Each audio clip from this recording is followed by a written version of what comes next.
Bem-vindos ao Chosen Cast. Esse é o melhor episódio da semana.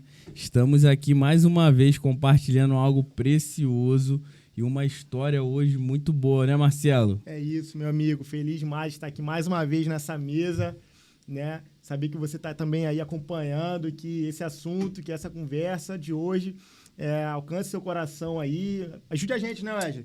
Compartilhe já aí o link, né? Compartilha com os amigos, joga lá no grupo lá do trabalho, da família. Que eu tenho certeza que o assunto de hoje vai abençoar muita gente. Você que não nos conhece, né? Tá assistindo o Chosen Cast pela primeira vez. Eu sou o Wesley Nascimento, estou aqui, né? Com meu amigo Marcelo Costa. É isso. E nós estamos todas as quartas-feiras, às vezes alguns episódios na sexta, né, Marcelo? Especiais. Também. A gente está sempre divulgando aí nas redes sociais da igreja, então não deixe de seguir as redes sociais da nossa igreja.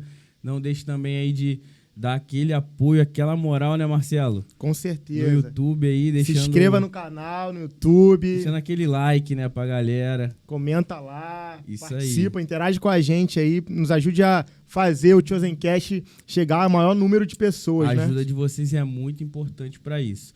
Não podemos esquecer dos nossos patrocinadores, agradecer os nossos patrocinadores, né, Marcelão? Vamos lá. Divino Donald. Pamela Gaiani. Cozinha artesanal. Né? Coisa de excelência. Comés EPI Ferramenta também. São Marins Engenharia. São Marins, ó, excelência aí na engenharia, né? Referência na nossa cidade. JB Bolos e Doces. Galera, coisa de excelência. Nossos patrocinadores, Timaço, né? De patrocinadores, hein? Tem nos ajudado bastante. Louvamos ao Senhor aí pela vida deles. Valeu? É isso aí. Vamos, então? Vamos lá. Já estava esquecendo. Programa de Adoção Missionário, PAM. Você que deseja ajudar um dos missionários da nossa igreja, tem um QR Code que vai aparecer na tela e você pode ajudar, né, através desse QR Code ou o link também que vai estar aí na descrição do vídeo. Temos os nossos missionários aí espalhados pelo Brasil e pelo mundo. Beleza? E as nossas células? Também. Deixa eu aproveitar o gancho aqui. Fala aí da nossa célula. Se você não participa ainda de uma célula na nossa igreja, né, já fica aqui o nosso convite. Mas se você por algum motivo não consegue, né, Wesley, participar de uma célula de forma presencial, calma que tem, né, uma solução para sua vida. Nós temos a célula global, né, Wesley? Aí. Uma célula que acontece de forma online. Então você consegue ser ali cuidado, né, mentoreado, né, por uma célula que está acontecendo e está alcançando pessoas, né, do nosso Brasil e fora do Brasil, né? Tem sido uma bênção, né? Os feedbacks que chegam para a gente aqui é só feedback top.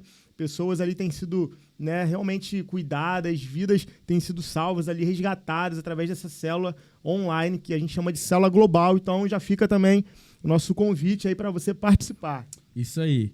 Entre Terra e Céu, mentoria pastoral. Você que é líder, pastor e deseja de um apoio no ministério, você que é esposa de pastor, filho de pastor, entra lá no site entreterraecéu.org. Lá você vai ter, né, uma vasta rede lá de informações, bom, né? Muito conteúdo, alguns conteúdos lá que você consegue adquirir de forma gratuita, né, Marcelo? E ser abençoado, abençoar o seu pastoreio, sua liderança.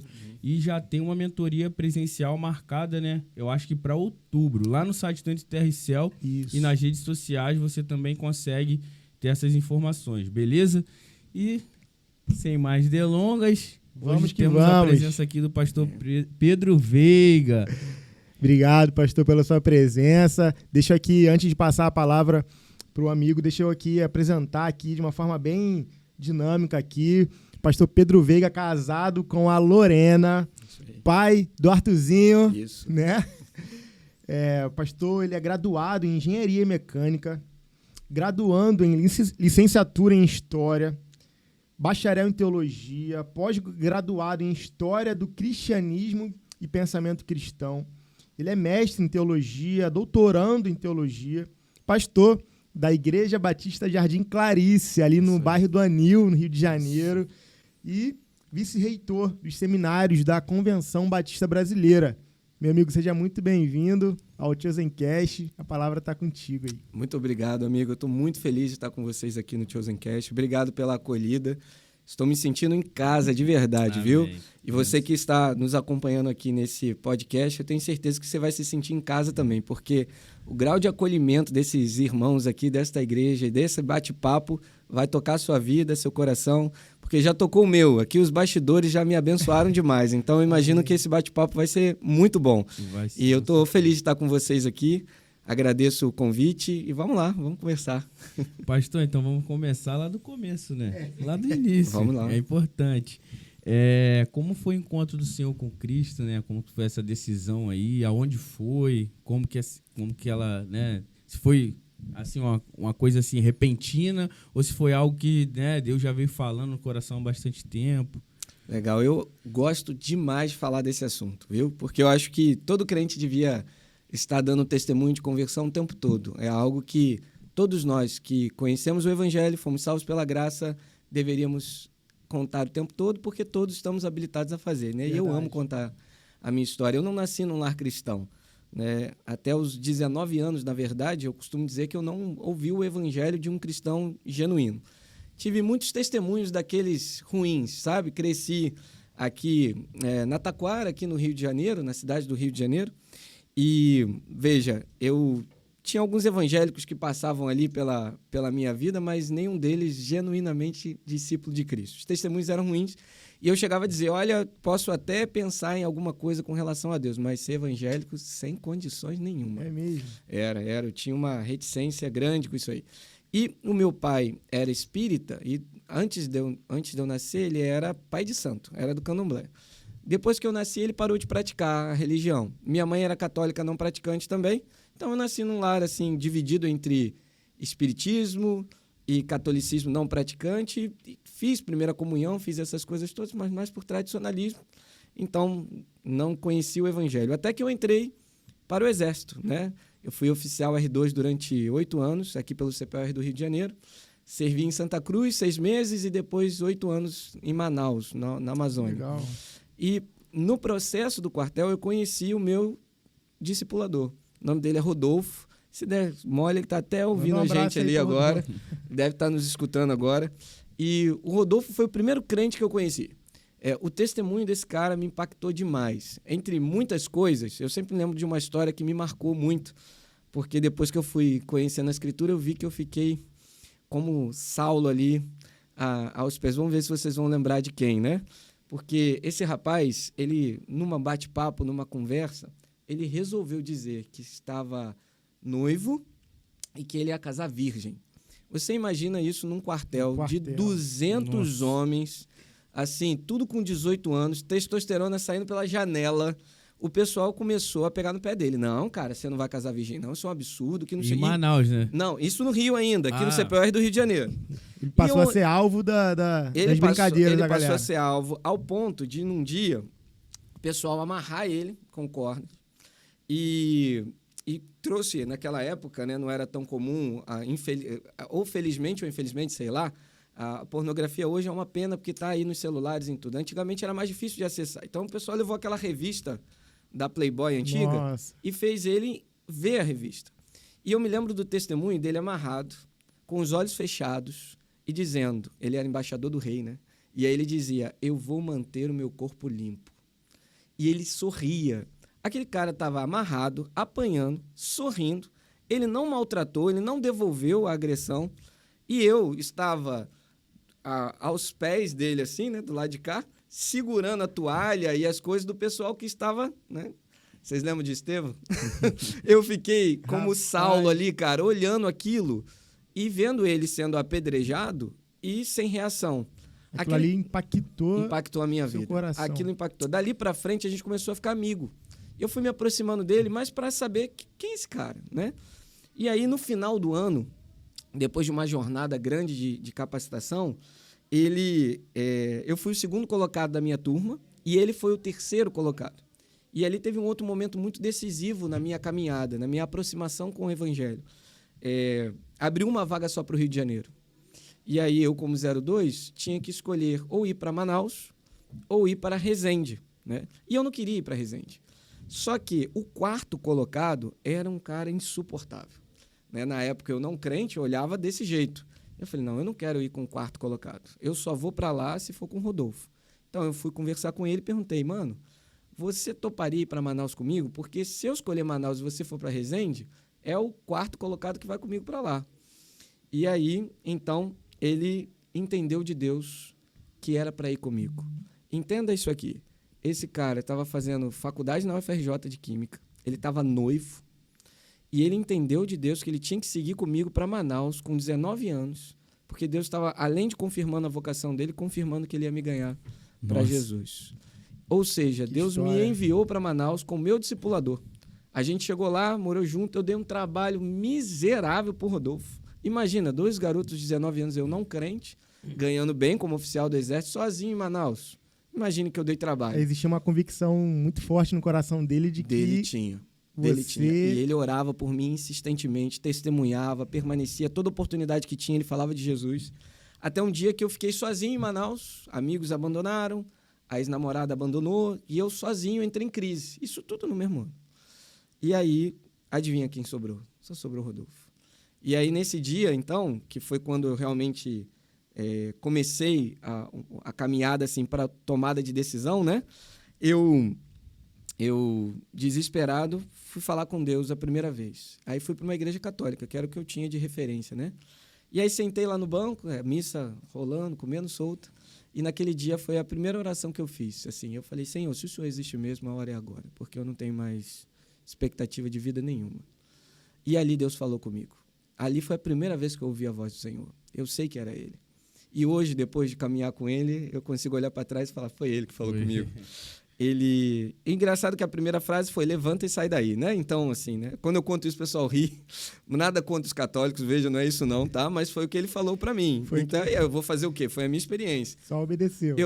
Só que aí eu me assustei, porque eu nunca tinha ouvido a voz dele. Aí eu me levantei, fui em direção à porta tava aquela hóstia em formato de sol passando, né? Eu esqueci o nome daquilo. O padre estava passando com aquilo, eu saí para a porta e aí pensei, mas eu vou para onde? Eu não tenho para onde ir. E aí me lembrei de uma Bíblia camuflada que a minha tia tinha me dado quando eu saí do Rio. Estava jogada no fundo do alojamento, lá no fundo do armário do meu alojamento. Aí eu voltei para o quartel, peguei aquela Bíblia, passei a madrugada lendo, Gênesis 1 em diante, apaguei ali pelo 40 e pouco, né? E quando eu acordei de manhã, eu estava com a cara na Bíblia, eram 6 horas da manhã mais ou menos, e o Rodolfo em pé me olhando. Aí eu levantei, olhei assim, ele falou, você está lendo a Bíblia? Eu falo que ele me fez de eunuco, né? Ele disse, você está lendo a Bíblia? Eu falei, tô. Mas você está entendendo o que você está lendo? Eu falei, cara, eu não estou entendendo nada. Ele, o que você está lendo? Eu falei, Gênesis. É por isso, cara, peraí. Começou logo pelo Pentateuco. Me arrebentou, eu nunca tinha lido a Bíblia. Aí ele foi, não, vamos para João. E aí começou o meu discipulado. Nessa mesma semana, ele me convidou para ir à igreja, a Igreja Batista Ebenezer, em Manaus, no bairro São Jorge. E o pastor Cláudio Castro Fernandes estava pregando uma mensagem evangelística nesse domingo. E eu era muito avarento também. Então eu estava indo assim pensando, cara, esses caras vão querer arrancar dinheiro de mim. E por uma jesuicidência, né? Para citar aqui um pastor conhecido da região, uma jesuicidência, naquele dia eles esqueceram até de fazer o momento de ofertório, cara. Umas coisas assim. Assim, esqueceram. O pastor Cláudio até hoje fala assim, eu nem me lembro disso. Eu falei, pois é, pastor, mas esqueceu. Né? O que era para ser um erro, Deus tornou em coisa boa para mim. E ali, então, ele fez o apelo. E naquele dia, eu tomei uma decisão com Cristo. Eu criei no Senhor Jesus e eu já saí do banco com meu coração em chamas.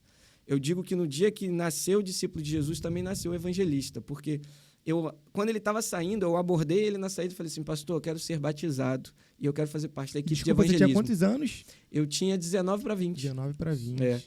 Sim, eu quero ser um evangelista. Eu quero fazer parte da equipe de evangelismo. E aí eu me lembro dele dizendo, calma, rapaz, vamos conversar. Né? E dali para frente também... Aquela sede, né? Tira o pé do acelerador. Calma, vamos conversar, vamos lá.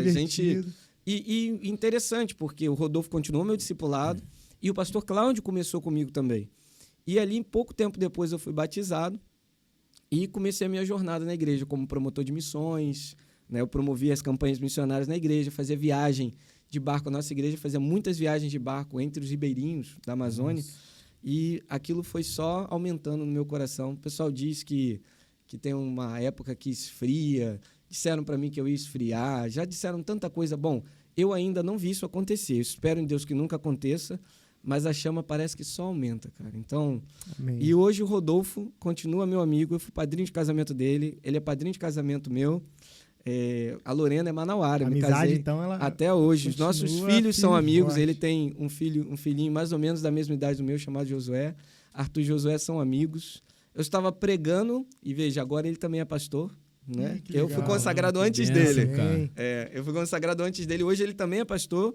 E ele está pastoreando uma igreja em Manaus. E no aniversário da igreja, agora recentemente, há 2 finais de semana atrás, eu acho, eu estava com ele lá pregando no aniversário da igreja, que ele acabou de tomar posse Deixa eu como deixar pastor. aqui um abraço aqui pro Rodolfo.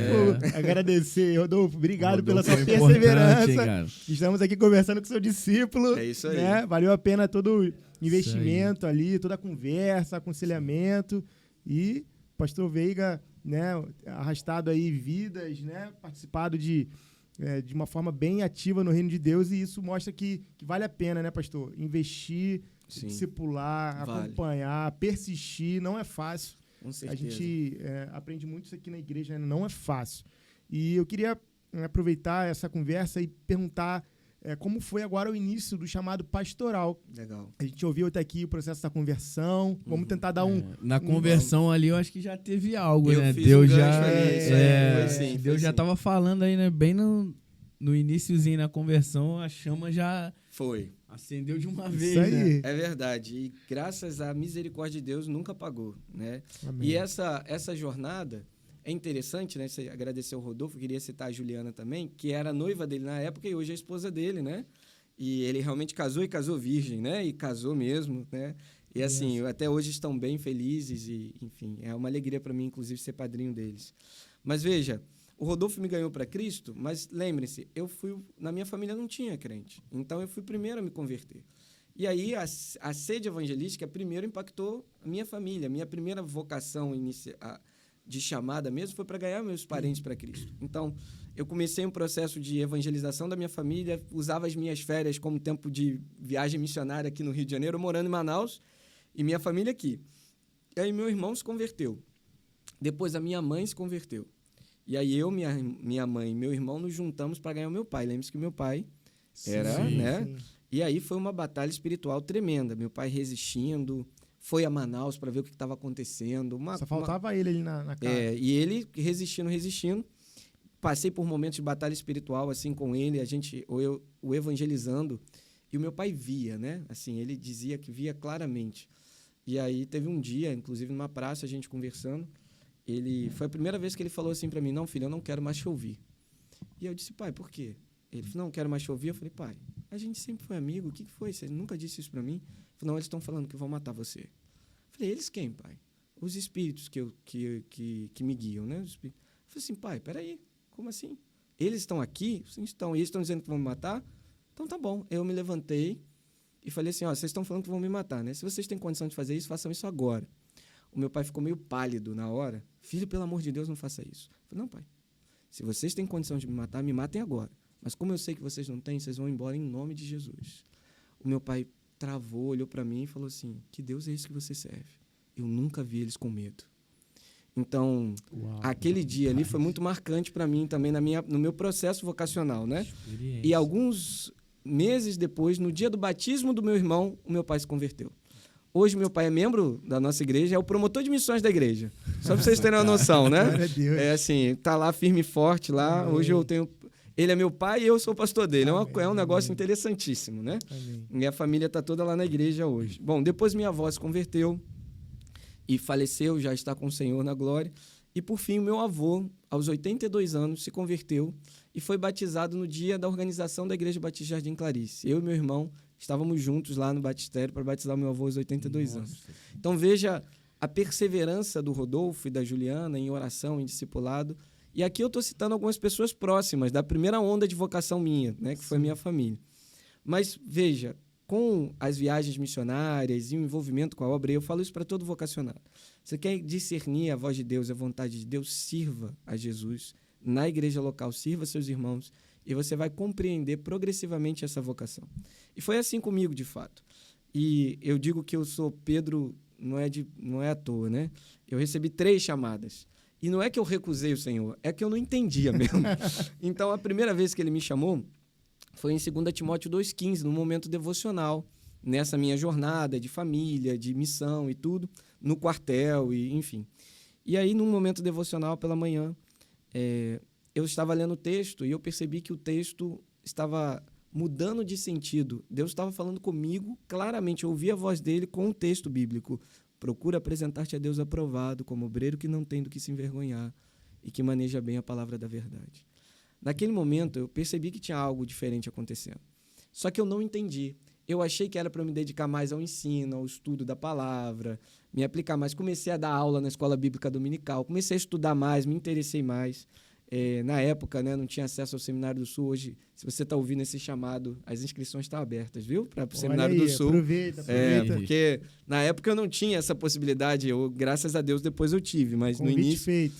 No início não tive. E aí, comecei a servir mais ainda na igreja, mas não entendi que era para o ministério pastoral. E aí passaram-se alguns meses e eu tive outra experiência como essa, num momento devocional, porque se eu digo, o devocional é muito importante na vida de um discípulo de Cristo. É o seu momento a sós com Deus, né? E ali eu estava lendo Deuteronômio, cara, um texto que nunca vi ninguém ser chamado nesse texto. Era a distribuição das terras, né? Estava recapitulando a distribuição das terras. E lá pelas tantas chegou a tribo de Levi, né? E aí o texto disse que a tribo de Levi não tinha parte na distribuição das terras porque a sua herança era o Senhor. E ali eu ouvi Deus falando comigo, a sua herança sou eu. Você não tem herança com os seus irmãos. Ali eu entendi que eu estava sendo separado para algo específico, mas não sabia o que ainda. Você acredita nisso? É muito Pedro, né? E aí... Semelhanças.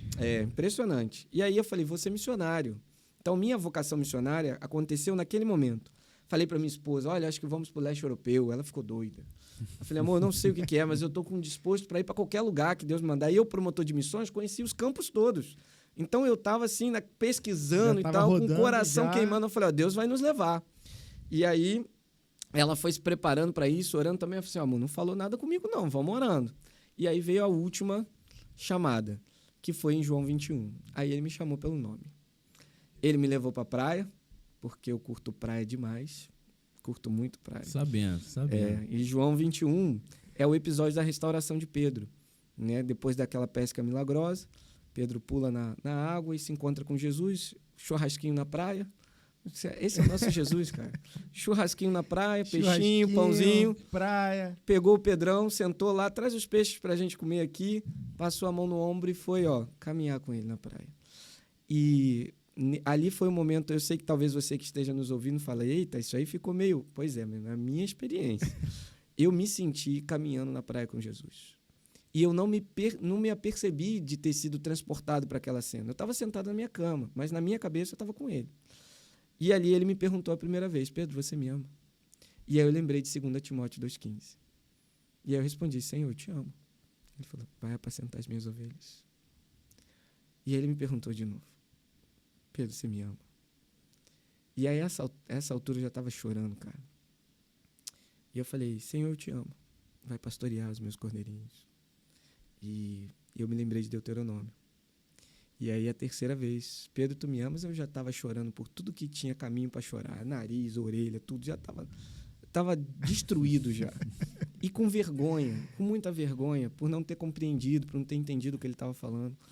E aí eu já estava pedindo perdão, o Senhor me perdoa, o Senhor sabe como é que eu sou burro, eu não estava entendendo, eu não fui desobediente, eu já estava desesperado.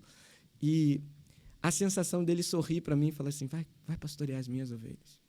Naquele dia eu entendi que eu estava sendo chamado para ser pastor, né? E foi no lugar mais incrível do mundo, né? Que é a presença de Cristo, na praia, apesar de eu estar sentado na minha cama, com um churrasquinho que eu me amarro, até hoje churrasco de peixe.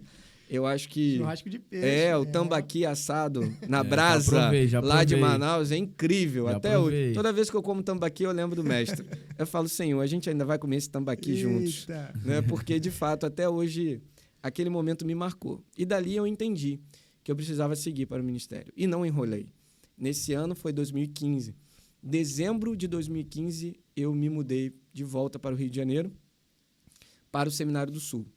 E eu entendi com muita clareza que era ali que eu deveria me formar. Então, hoje, na época que o pessoal desconfiava com relação ao Seminário do Sul, eu dizia, olha, eu não sei o que vocês pensam, mas eu sei que a credibilidade de quem me chamou, de alguma maneira, está ligada à credibilidade dessa casa.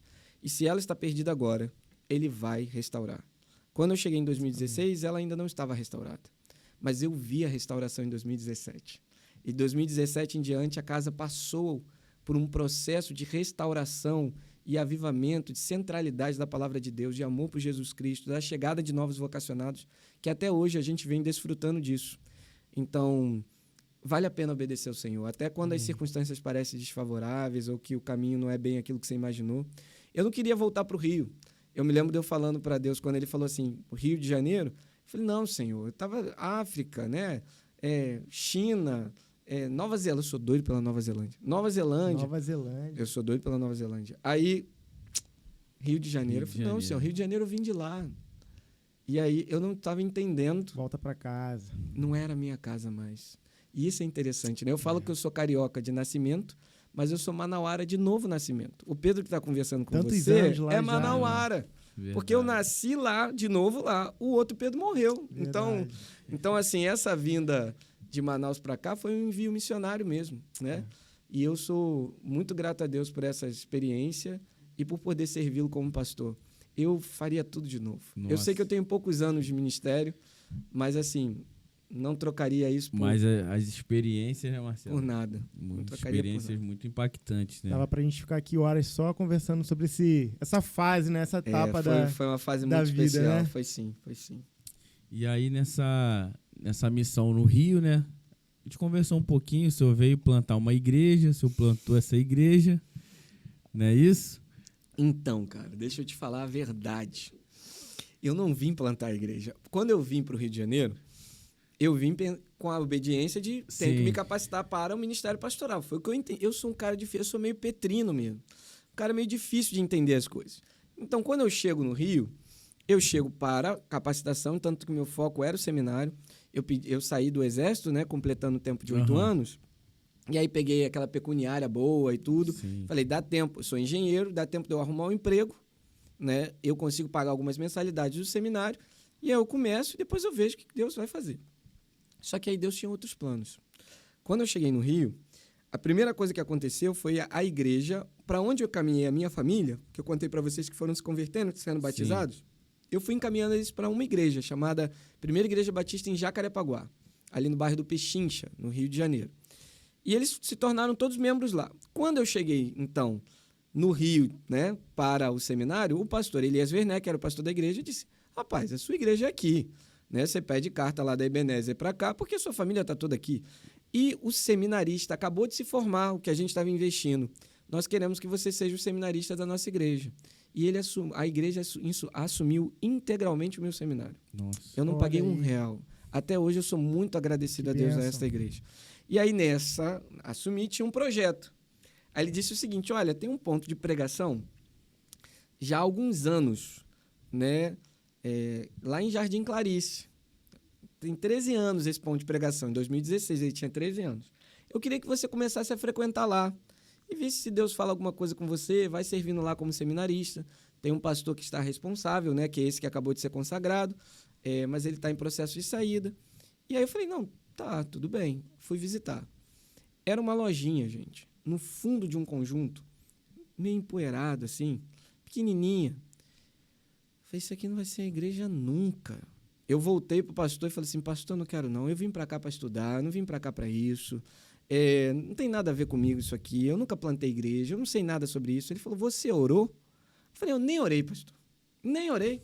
Ele falou, mas vai orar, nem preciso rapaz. orar. Pensou assim, nem preciso orar. A primeira impressão ali... Ficou terrível, uma impressão terrível. Aí eu vou orar, pastor. E enquanto isso eu vou dando apoio lá, mas não conte comigo assim mais do que isso, não. Tá bom. E aí comecei a frequentar. Aí num culto, daqueles bem típicos, porque o culto era de 6 às 7, e um grupo de senhoras de van para poder fazer esse culto. Quando dava 7 horas, elas enxotavam todo mundo, saia correndo para poder pegar a pregação do pastor na igreja mãe. Então, assim, nunca que ia dar certo esse troço. E aí, nesse dia foram os visitantes. E aí elas já iam colocar para correr. Eu falei, não, eu vou ficar por aqui. Mas você vai embora como? Não, eu vou dar atenção a eles. Eu fiquei movido pelos visitantes, né? Eu falei, poxa, vou ficar. Depois eu pego um ônibus e vou embora. Não, tudo bem. E aí fiquei conversando com eles até 11 e pouco da noite. Eles foram embora, nunca mais voltaram. Nunca mais os vi. E naquela noite, na minha cabeça, ficava, isso aqui nunca vai ser uma igreja. Nunca vai ser uma igreja. Quando eu peguei a porta para baixar, era aquelas portas de loja mesmo, sabe? Aquelas já barulhentas. Na metade, Deus falou comigo. E eu lembro exatamente o que ele falou. Pedro, a questão não é se vai ter uma igreja aí ou não. É onde você vai estar quando eu fizer a minha igreja nascer. Eu sentei e chorei amargamente, pedindo perdão a Deus, dizendo, Senhor, eu estarei aqui. Senhor, eu estarei aqui, me perdoe. Eu não tinha entendido, eu estarei aqui. Nesse mesmo dia, no dia seguinte, que para mim foi o mesmo dia que eu quase não dormi, fui até o pastor Elias e falei, pastor, eu assumo o projeto, deixa comigo, a gente vai fazer a igreja nascer. Ele falou, epa, calma. Há pouco tempo você não queria nada com a igreja. Ontem você não queria nada. Agora, injeção de Pedro, combustível, né? Pedro, cara. É Pedro todinho, é um ímpeto. Aí eu falei, espera, rapaz. Eu falei, agora vai servindo lá, tem um pastor lá. Siga, então, a minha primeira orientação, vai servindo lá. E assim eu fiz. Nós ganhamos algumas famílias para Jesus, os primeiros batismos floresceram e fizemos casamentos, mas eu não era o líder da igreja. Então, o ponto de pregação ele continuou. Até que, quando eu terminei o seminário, em 2019, um pouco antes, em junho, eu fui consagrado ao Ministério Pastoral, junho de 2019. Você vê que eu sou um pastor de 6 anos de ministério. Nesse junho, então, julho, agosto, a igreja, então, me passou o projeto. E aí, finalmente, eu assumi, em 2019, agosto de 2019, a congregação Jardim Clarice. Jardim Clarice. Começamos o projeto que eu tinha desenhado de plantação, a igreja começou a crescer, e aí estourou a pandemia em março. Verdade. E aí a igreja foi para o Zoom, que era o que a gente tinha, não tinha dinheiro para transmissão, não tinha nada. Tiveram que usar os recursos. A gente se virou, a coisa continuou avançando, e quando abriu 2021, a gente organizou como igreja. Né? E hoje a igreja vai completar 4 anos, né? Agora em outubro.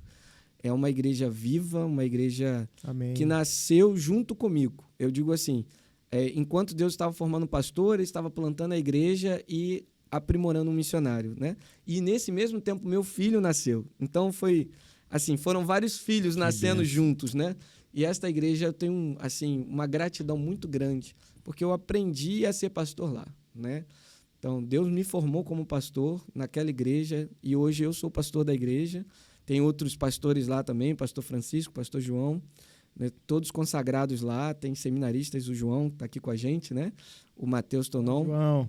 Esses são seminaristas lá em nossa igreja e muitos líderes em formação. Uma igreja muito legal. Então, veja, eu não vim plantar a igreja. Eu vim com outra ideia e Deus me fez um plantador de igreja no meio do caminho. Deus, ele foi ali durante o percurso. Já tinha isso ali na agenda dele. Esse mérito é todo dele. Desenhando tudo que ele já tinha planejado, né? E pastor, aproveitando aí, né, esse assunto sobre formação de líderes, a gente conversava um pouquinho antes aqui, o quanto isso tem sido importante ali no seu ministério, na igreja local, né? A gente conversava ali sobre, né, pastores que foram levantados ali, consagrados durante esse pouco tempo de igreja. Sim. E o quanto isso tem abençoado vocês ali, de forma ali, criando uma equipe, um colegiado ali, um apoio, né? E também que o senhor falasse o quanto isso é importante para as igrejas, né? Líderes, pastores. Formação de novos líderes. Na verdade, a multiplicação da liderança, né? Com certeza, com certeza. É interessante, eu falei para vocês quando eu cheguei no Rio, não vim como plantador, não sabia plantar a igreja, né? E alguém precisava me ensinar esse negócio. E até isso Deus proveu, né? A formação bíblico-teológica aconteceu no Seminário do Sul. A prática na Igreja Batista Jardim Clarice. Mas a mentoria aconteceu de uma forma muito interessante. E aí eu quero falar sobre isso e aí falar sobre a multiplicação de discípulos, né? A multiplicação de líderes. Quando eu estava em Manaus, uma das coisas que eu fazia como ministro de missões e tudo, era dar treinamento de sobrevivência na selva, porque eu era instrutor de sobrevivência na selva pelo Exército, para os radicais Amazônia, que é um programa de formação de líderes jovens vocacionados para a plantação de igrejas. Sim. Só que eu só dava o treinamento de sobrevivência na selva.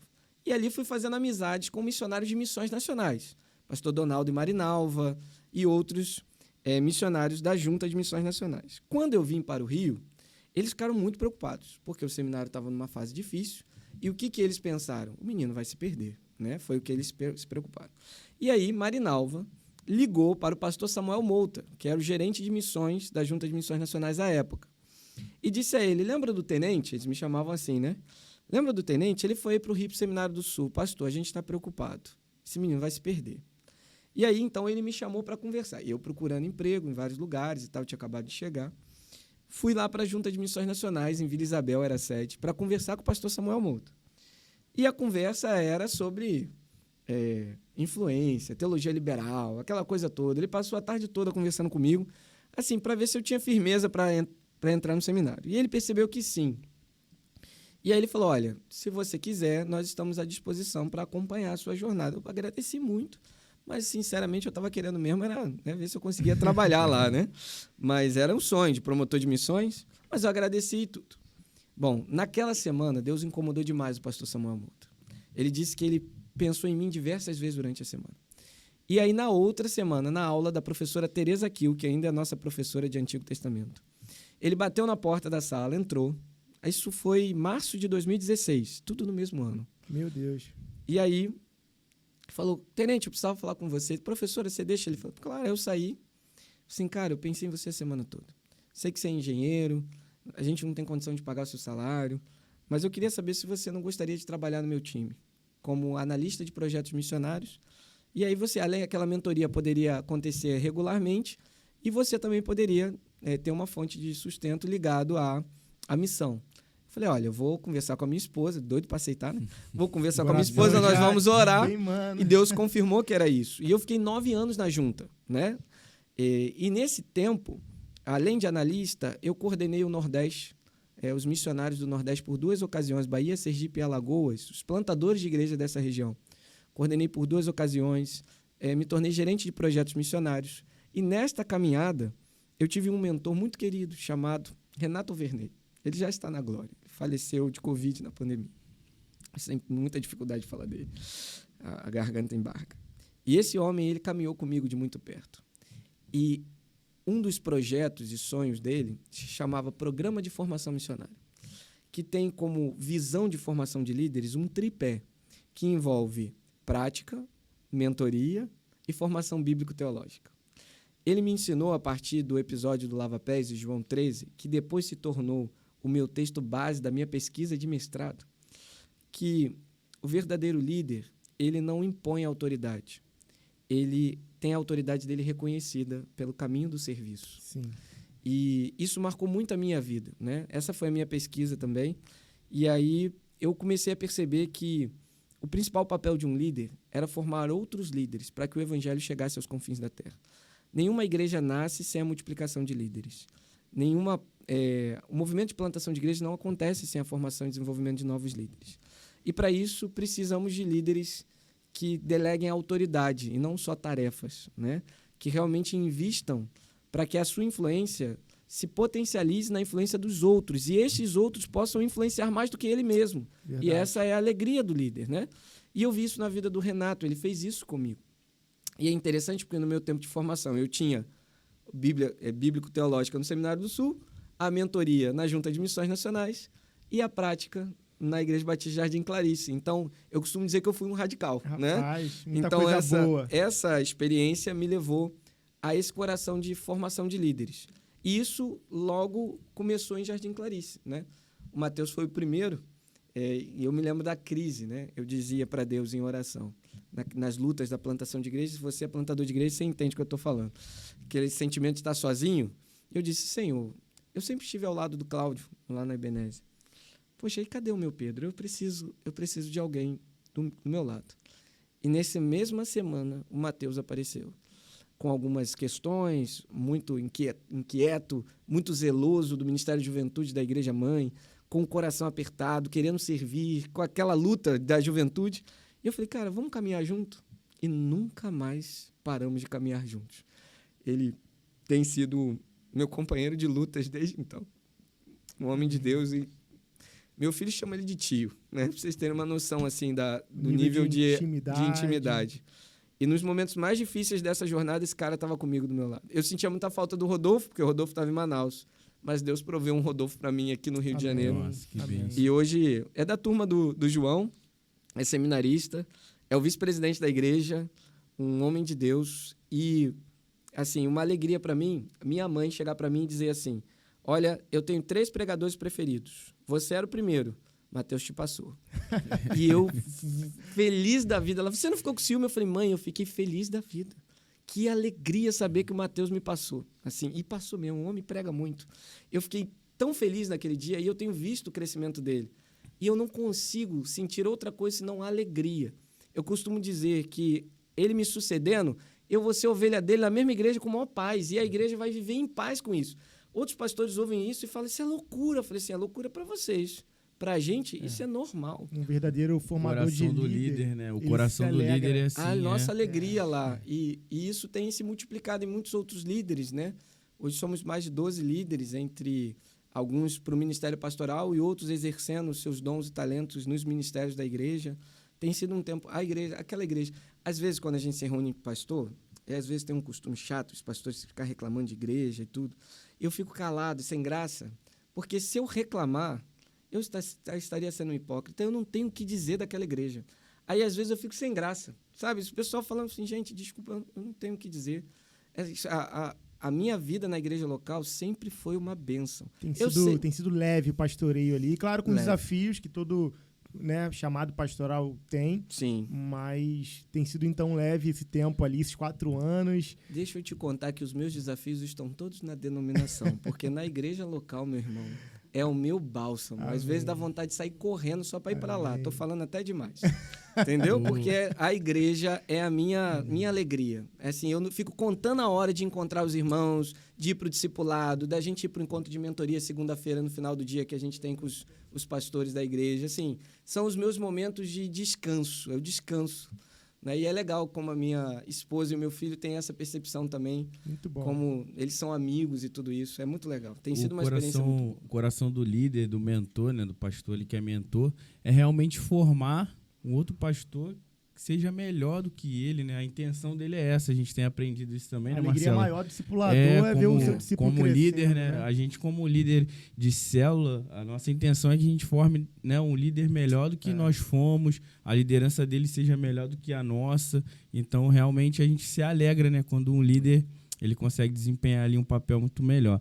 Pastor, eu queria que o senhor deixasse aí agora um conselho, né, para os jovens que estão ingressando aí no seminário, os jovens também que desejam seguir aí esse chamado missionário, como o senhor atuou lá em Manaus. Eu queria que o senhor deixasse aí um conselho para essa galera. Meu primeiro conselho é: estejam sensíveis à voz de Deus. Deus continua falando, né? A gente é que parou de ouvir. Nós precisamos estar atentos a Deus e submissos a Ele. Eu costumava dizer aos radicais, e sempre que tenho oportunidade de falar com eles, esses missionários de tempo curto que vão atuar em projetos como Cristolândia, né, que é aquele projeto de acolhimento de ex-usuários de crack, e as plantações de igreja pelo Brasil inteiro, Sertão, Amazônia, que o radical é aquele que ouviu a voz de Deus e obedeceu, né? E esse é o discípulo de Jesus, aquele que ouve a voz de Deus e escolhe obedecer. Contudo, para ouvir a voz de Deus, nós precisamos seguir o caminho do discipulado de Cristo. Isso é uma decisão diária. Decisão diária de fazer o seu devocional com qualidade. Decisão diária de ter um discipulador que caminha com você, a quem você presta contas, a quem você pode confessar os seus pecados, a quem você pode cuidar, interceder e caminhar juntos, alguém que você confia. Decisão de estar envolvido com uma célula, um momento ali de você ser pastoreado, ser cuidado, ter experiências de troca, aprender mais e aprofundar o conhecimento bíblico, ter um momento de orar uns pelos outros numa comunidade menor, na sua casa, né? Deixando a sua casa aberta e acessível para que você possa ter experiências com Deus junto com outras pessoas.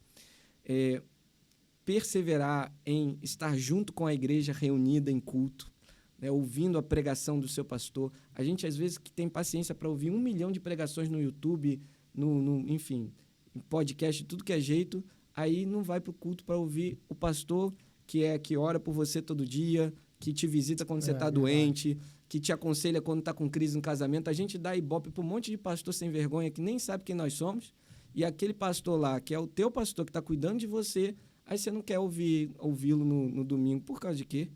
Rapaz, esse cara tem autoridade sobre a nossa vida, ele cuida da gente, ele nos ama, ele sabe meu nome. Esse cara do YouTube não faz ideia de quem eu sou.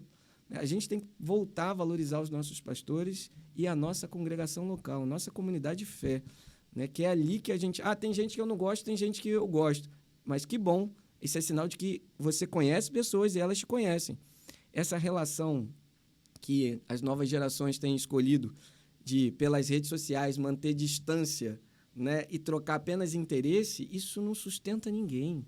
Você precisa de gente de verdade, em quem você possa ter dificuldades, que vão fazer raiva em você, e você vai ter que aprender a lidar com a raiva. Conexões que vão te impulsionar, né? E vão te fazer encontrar de verdade com Cristo. Porque Jesus está em missão e Ele está servindo. E para que nós possamos encontrar com Ele e ter um relacionamento crescente com Ele, precisa ser no serviço. Se você não se relaciona, você está servindo a quem? Então, intencionalmente, busque servir as pessoas. E a vontade de Deus vai se descortinando diante de você. E aí, quando isso acontece, vem a decisão. Eu preciso obedecer. Amém. Então, ouça a voz de Deus. Isso tudo aqui foi sobre ouvir a voz de Deus. E o outro é a parte mais fácil. Obedeça. Eu acho que esse é o grande desafio da jornada do jovem. Estar buscando a voz de Deus, discernimento da parte de Deus e obedecer. Amém. Meu Galera, Deus, quanta coisa boa. Que experiência e que episódio. Muito obrigado você que nos acompanhou aí até agora. Esse foi o melhor episódio da semana, galera. Agradecemos também a nossa equipe do Chosen Cast, a galera que tem nos ajudado aí nos bastidores. Agradecemos também o João, né, que fez esse link aí. Brigadão, João, amigão de longa data. João, o pastor tá muito bem acompanhado. Pode ficar tranquilo, que o João é gente muito boa. Carol também, o filhinho. Né, um abração para vocês, essa família maravilhosa aí. Agradecer a nossa igreja também, que tem nos apoiado a cada dia, né, nesse projeto. E é isso aí. Esse foi o melhor episódio da semana. E fiquem ligados que semana que vem tem mais, né, Marcelo? É isso. Fica acompanhando aí. Se inscreva aí nas nossas redes sociais para você acompanhar toda a programação do Chosen Cast e também de toda a nossa igreja aí. Obrigado pela sua companhia até aqui. E é isso? Isso aí, pastor. Pastor, mais uma vez, muito obrigado, tá? Agradeço, pela presença. Feliz demais de estar aqui com você. Gratidão pela sua presença. Que conversa boa. A gente poderia ficar aqui muito mais horas aqui conversando. Muito assunto bom. Teremos mais oportunidades, né? Vai ser um privilégio para mim. Saímos daqui abençoados. Amém. Galera, muito obrigado e até a próxima. Valeu!